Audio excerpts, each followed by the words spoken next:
दीदी आ गई।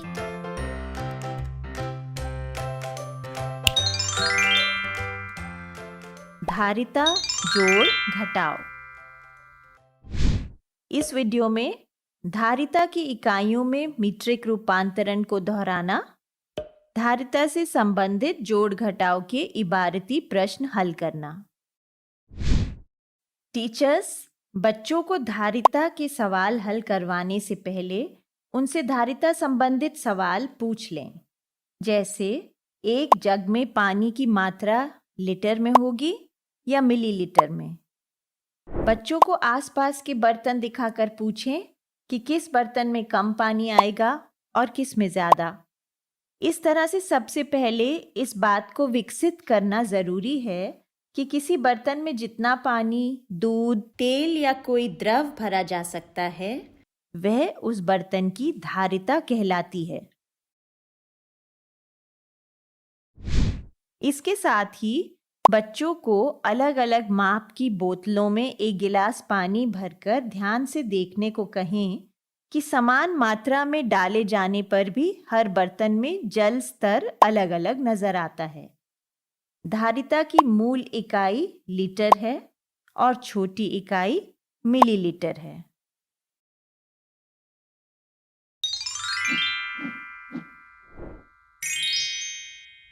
धारिता की इकाइयों में मीट्रिक रूपांतरण को दोहराना।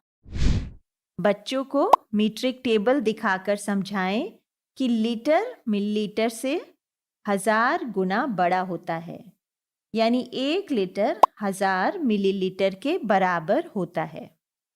तो 500 मिलीलीटर का अर्थ हुआ 1/2 लीटर या आधा लीटर। इसी तरह से 250 मिलीलीटर को 1/4 लीटर या पाव लीटर भी कहा जाता है।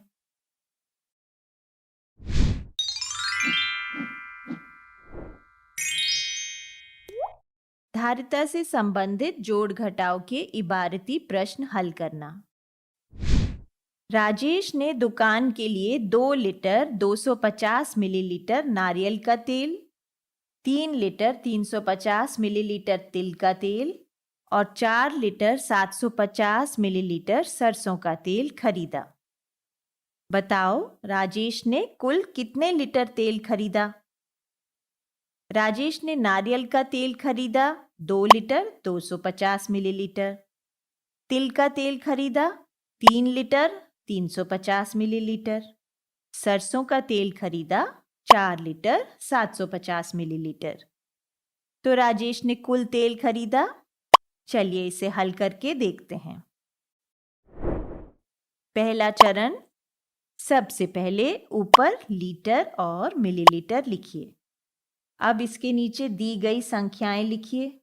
लीटर के नीचे लीटर और मिलीलीटर के नीचे मिलीलीटर। फिर दाएं से बाईं ओर चलते हुए पहले मिलीलीटर में दी गई संख्याओं को जोड़िए। 250 millilitre plus 350 millilitre plus 750 millilitre बराबर 1350 मिलीलीटर। 1000 मिलीलीटर 1 लीटर के बराबर होता है ना, तो 1350 मिलीलीटर को हम 1 लीटर 350 मिलीलीटर भी कह सकते हैं। मिलीलीटर से मिलीलीटर को जोड़ना है और लीटर से लीटर को, तो 350 मिलीलीटर को हम मिलीलीटर के नीचे लिखेंगे और इस 1 लीटर को हम लीटर की तरफ हासिल के रूप में ले जाएंगे। दूसरा चरण, अब लीटर को लीटर से जोड़ लीजिए और साथ में हासिल भी जोड़ दीजिए। 2 litre plus 3 litre plus 4 litre और 1 लीटर हासिल जोड़ना नहीं भूलना। तो यह हो गया 10 लीटर। तो राजेश ने कुल 10 लीटर 350 मिलीलीटर तेल खरीदा। चलिए एक और उदाहरण लेते हैं। एक बड़े घड़े में मीना ने अपनी बाल्टी से 3.650 लीटर पानी डाला।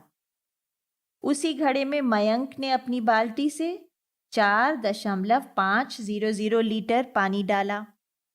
बताओ अब घड़े में कितने लीटर पानी है? मीना ने घड़े में पानी डाला 3.650 लीटर। मयंक ने घड़े में पानी डाला 4.500 लीटर।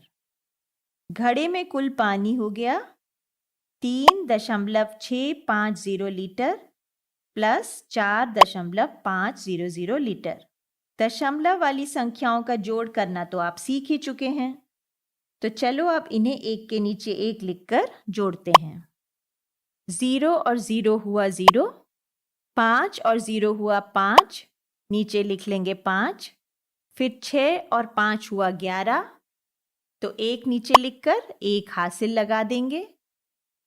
अब लगेगा दशमलव, फिर 3 और 4 हुआ 7 और एक हासिल जुड़ गया तो मिला 8, यानी अब घड़े में 8.150 लीटर पानी है।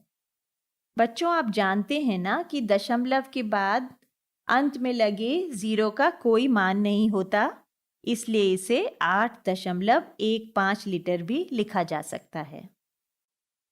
चलिए अब एक और सवाल हल करके देखते हैं।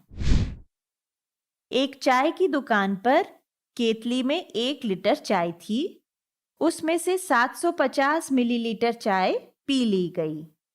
केतली में अब कितनी चाय बची?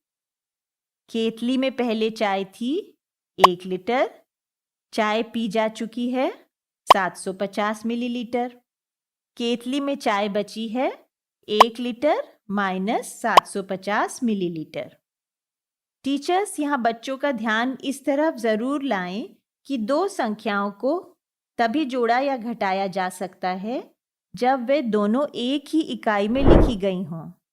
अब यहाँ 1 लीटर में से 750 मिलीलीटर को घटाना है, यानी हमें इन दोनों संख्याओं या मात्राओं को एक ही इकाई में लिखना होगा। तो 1 लीटर को 1000 मिलीलीटर भी लिखा जा सकता है ना। केतली में चाय बची है 1000 मिलीलीटर माइनस 750 मिलीलीटर, यानी केतली में अब 250 मिलीलीटर चाय बची है, जिसे हम पाव लीटर भी कह सकते हैं। अच्छा, अब इस सवाल को ध्यान से सुनिए।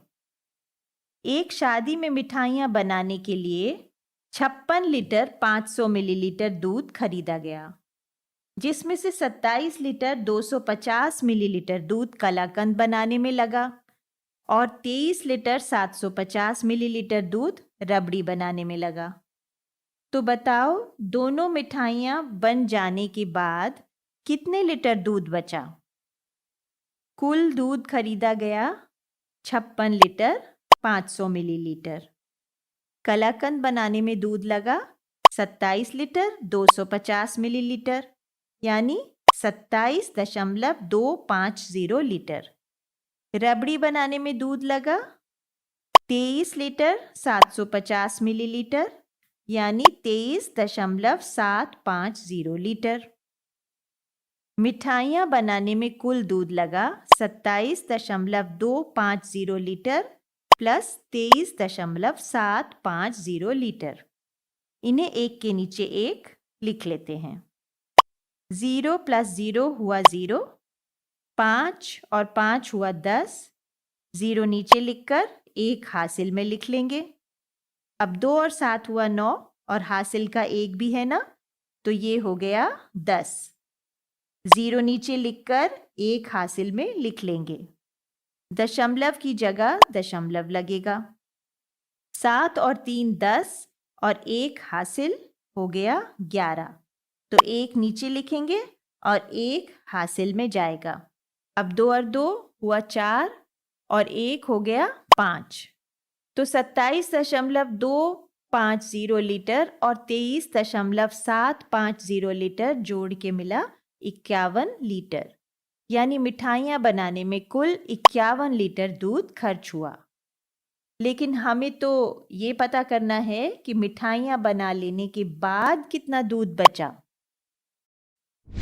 मिठाइयाँ बनाने के लिए कुल दूध खरीदा गया था 56 लीटर 500 मिलीलीटर, यानी 56.500 लीटर।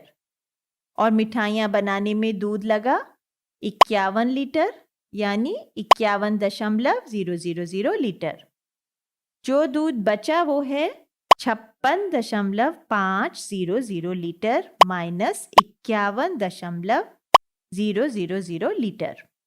0 में से 0 घटाकर दोनों स्थानों पर 0 लिख लेते हैं। फिर 5 में 0 घटाया तो मिला 5। फिर दशमलव लगा लेंगे। अब 6 में से 1 घटाया तो मिला 5। 5 में से 5 घटाया तो मिला 0, यानी मिठाइयाँ बनाने के बाद 5.500 लीटर दूध शेष बच गया। याद है ना, दशमलव के बाद अंत में लगे हुए 0 का कोई मान नहीं होता, तो इसे हम 5.5 लीटर भी लिख सकते हैं। टीचर्स, इस तरह के और भी कुछ सवाल वर्कबुक में दिए गए हैं। कक्षा में समझाने के बाद बच्चों से वर्कबुक में अभ्यास करने को कहें।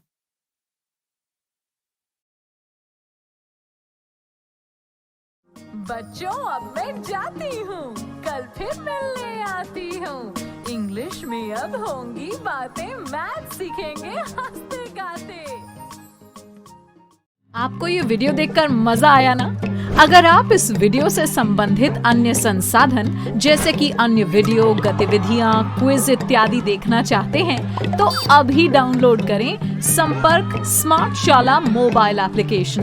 और हाँ, अगर आपको ये वीडियो अच्छा लगा हो तो इसे जरूर लाइक करें। और भी नए नए वीडियोस देखने के लिए सब्सक्राइब बटन पर क्लिक करना न भूलें। मिलते हैं बहुत जल्द YouTube और संपर्क स्मार्ट शाला ऐप पर।